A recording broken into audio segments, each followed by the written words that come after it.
Greetings from a super rainy Cressbrook Dale. I'm in my absolute rainproof all-in-one, such a good investment, and I'm walking Kobe. And I did want to, while I'm here, not that it's a very practical day to do it, and there's a bit of wind, which is not great, but I wanted to read you an open letter which I've written to Michael Gove.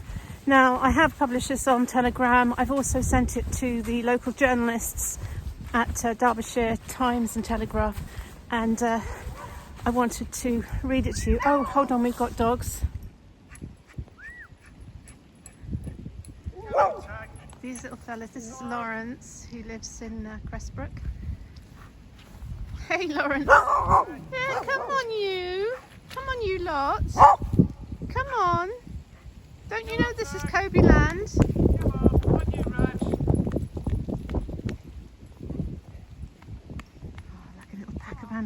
Little pack of dogs there.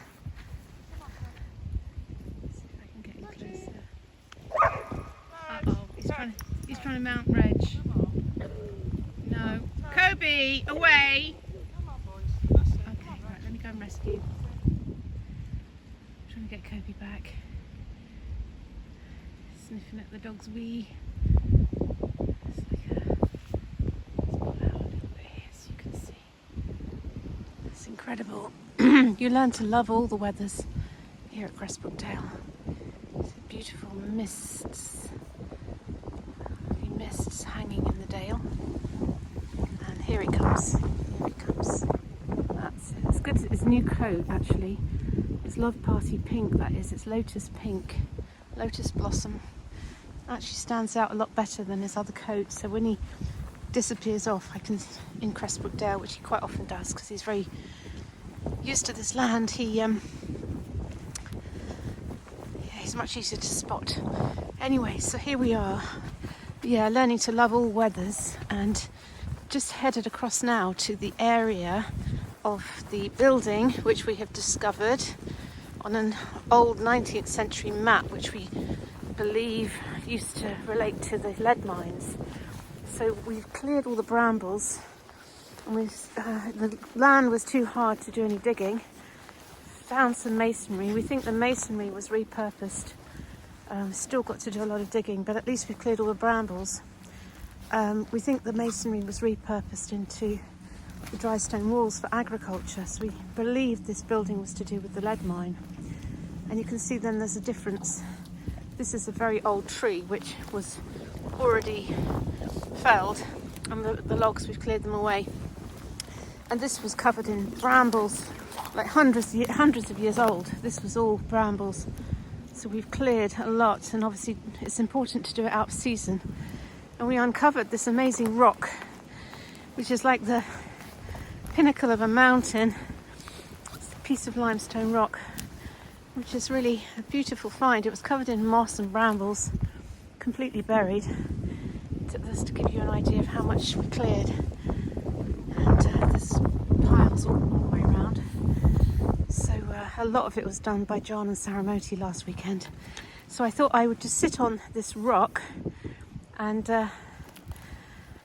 read this open letter to Michael Gove, weather permitting, and if it doesn't work, I'll have to reread it when I get home. Okay, so this is where we get to discover when the ink that in my printer is going to dissolve.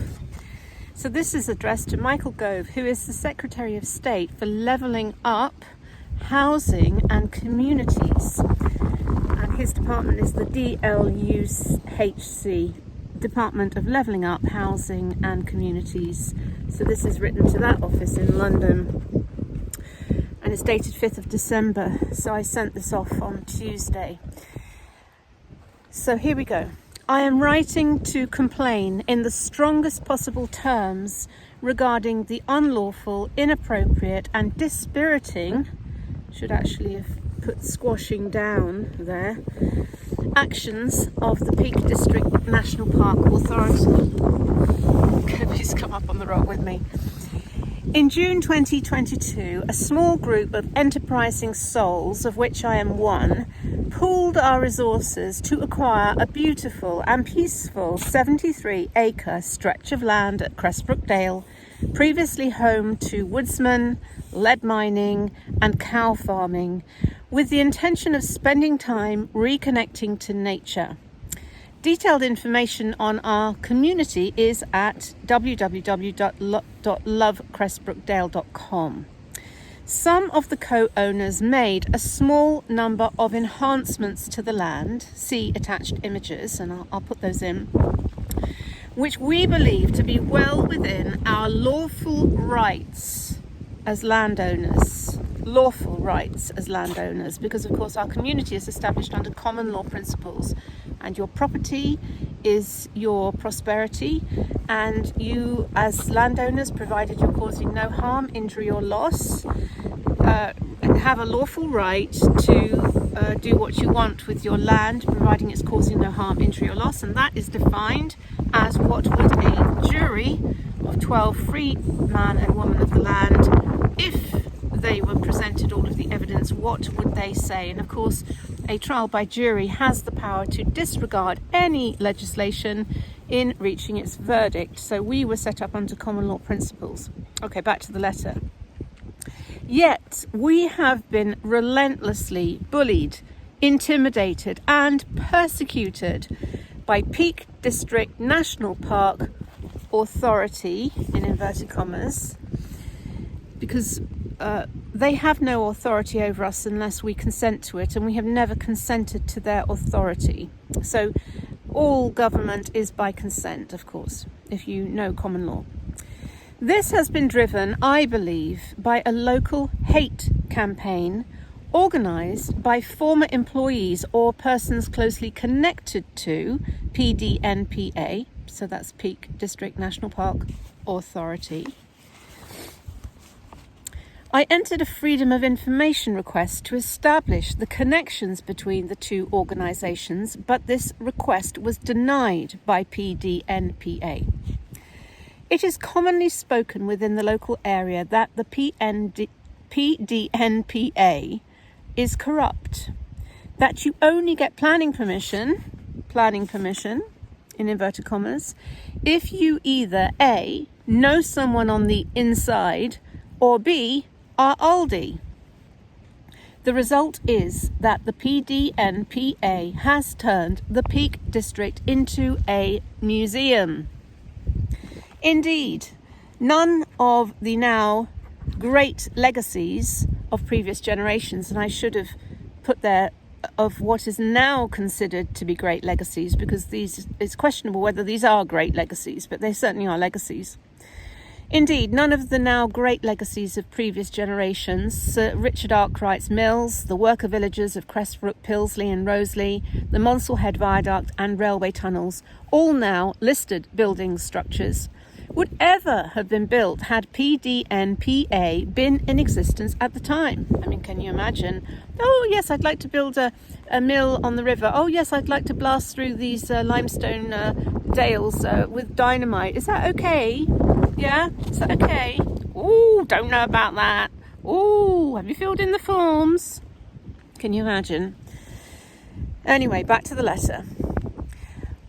What the Peak District truly needs is visionary, enterprising and inspiring leadership, not an army of clipboard-bearing Jobsworths touring the area in their electric vehicles looking for nits to pick, whose only legacy to future generations will be a string of ghastly retail stores and a plethora of 5G masts. The issue of affordable housing, which is a big hot potato, because I know that the Peak District National Park Authority is currently under investigation by the Secretary of State because they're not building enough homes. So affordable housing is a huge political hot potato. And of course we had the Phil Mulligan, chief executive of the PDNPA, and Sarah Dimes, our chocolate teapot local MP, having a very serious discussion about the issue of affordable housing, which of course was just lip service and pretending to be acting in the interests of the people. Because of course we know that the affordable housing that the World Economic Forum want to build is basically skyscrapers with hardly any car parking spaces in the basement, retail stores on the ground floor, business offices on the first few floors, and then apartments on the top floors. So your entire life is get out of bed, go down the elevator, go to your office, go down to the shops, buy yourself something for tea, go up to your apartment, and rinse and repeat every day for the rest of your life and never go anywhere because of this 15-minute city rule. That's what's in store. That's the plan, just so you're aware. So back to the letter.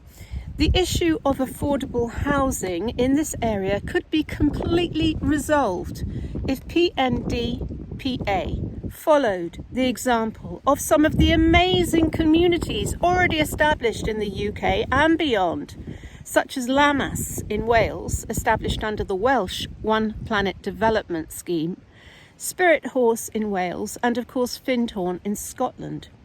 These communities also offer natural healing and mental emotional support, together with enterprise initiatives, creating thriving net zero.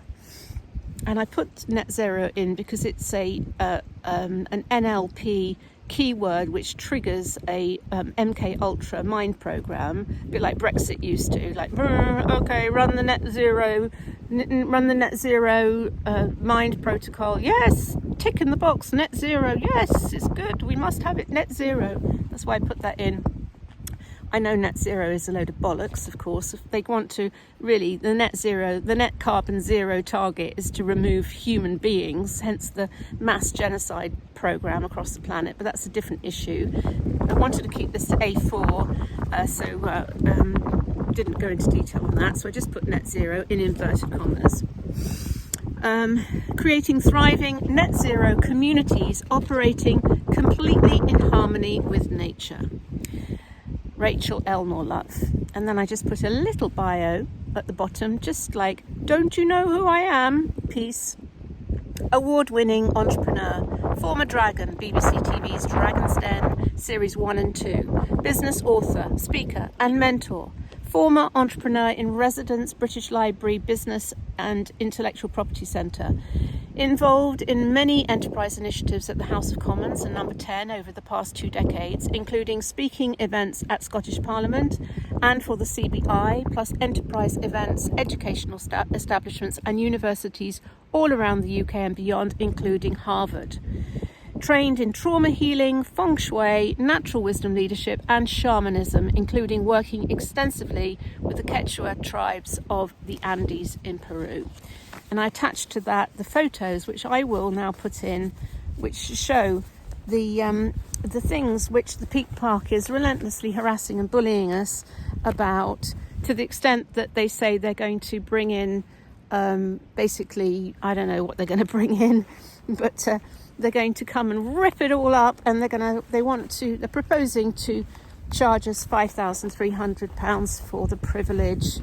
And so of course we have I have responded, because they haven't communicated to all of the co-owners, and I am not the owner of this land. I'm one of multiple of co-owners, so they haven't served this intention, this notice, on the owners, which is in their Caesar's law is illegal. And so I wrote on behalf of myself as a co-owner to state your offer to contract is declined, and I do not consent to anyone touching this property that I co-own.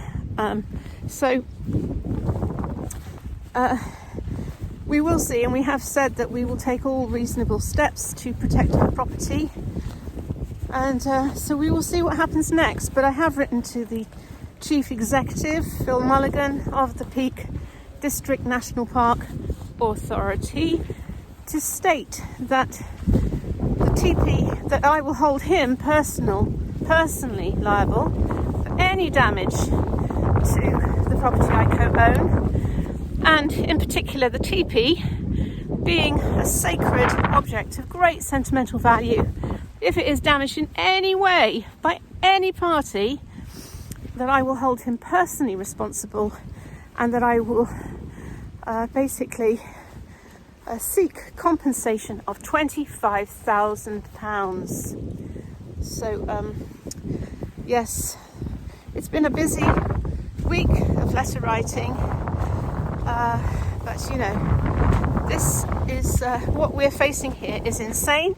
But equally, I do get that this is where Cressbrook Dale meets politics, and this is where Cressbrook Dale meets source, because we are at source here. And you know, this is what the love movement is all about: liberation, opportunity, vitality, empowerment.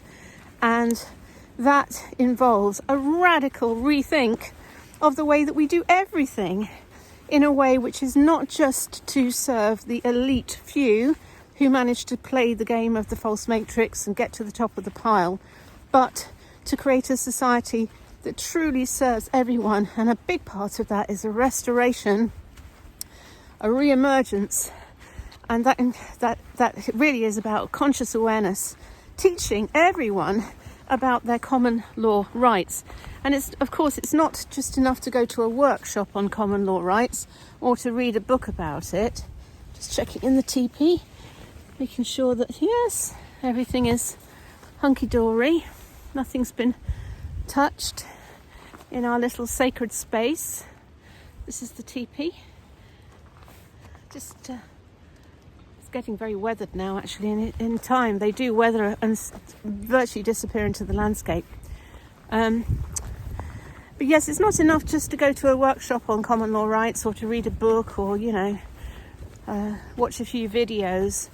The rubber really hits the road when you put the teachings to test and you do stand in your power against the authorities, whoever they may be, whether this is the police or the justice system or whatever authority is trying to establish its command control over you, and to basically say, no, I do not consent. Your offer to contract is declined, and I am standing in my sovereign power, in my common law rights. So let's see what happens next in this little drama. But I am seeing the value of this land is not just in the amazing, beautiful, peaceful dale that we've acquired, which is absolutely abundant in wood, and of course all the trees are protected, but there's loads of fallen wood, and there's loads of limestone rock here, lots of fallen boulders and rock, and loads of dry stone walls, absolutely abundant in natural limestone rock. And of course it has its own natural water source, the Ravensdale Spring, and also the Cress Brook, which runs in the rainy season. So it really is a truly magnificent stretch of land. But also I get that our community is one of those pioneering communities which is questioning and standing up to the system. And it is really interesting that Dee Sunshine brought me to Findhorn twice. First of all back in 2015 when I first visited with him, and then again he took me back there for his death, for his burial and ceremony of life. And I do believe I am being taken to these places and places like Lammas, and I'm intending to go to Spirit Horse and do a retreat there to experience and to witness firsthand how these communities have been created in harmony with nature and in a very, very beautiful way. And I truly believe that we are being called to co-create a different way of being and living on the planet, which is much more supportive, much more natural, much more healing, and much better for the soul, shall we say. So I am going to go back to the car. I'm going to Buxton now to fill up with water, Kobe's got a nice new coat, but I have got a towel to dry him off. It is very wet, and hopefully the audio on this video came out, because it is quite windy.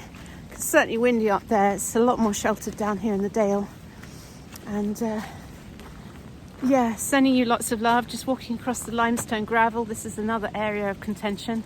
It's so harmless, it's untrue. And yeah, what to do?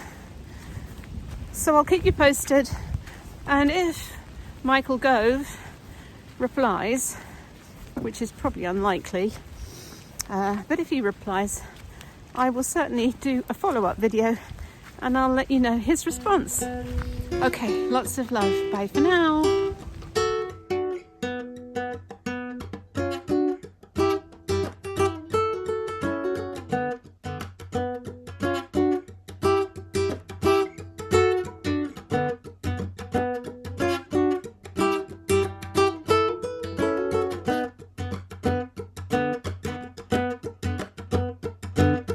Adi Shakti, Adi Shakti, Adi Shakti, Namo Namo.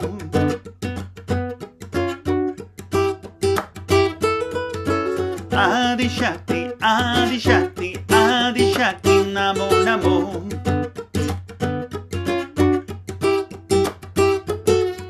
Sarab Shakti, Sarab Shakti, Sarab Shakti, Namo Namo.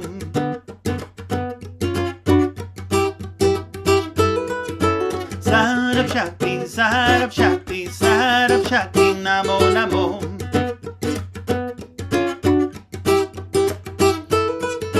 Pritam Bhagavati, Pritam Bhagavati, Pritam Bhagavati, Namo Namo.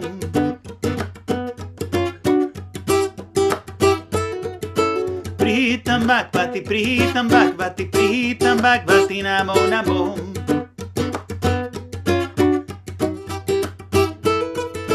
Kundalini, Mata Shakti, Mata Shakti, Namo Namo.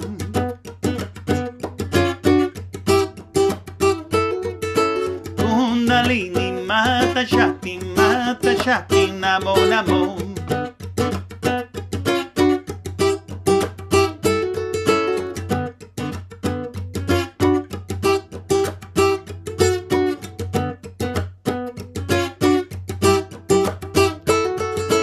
Adi Shakti, Adi Shakti, Adi Shakti, Namo Namo.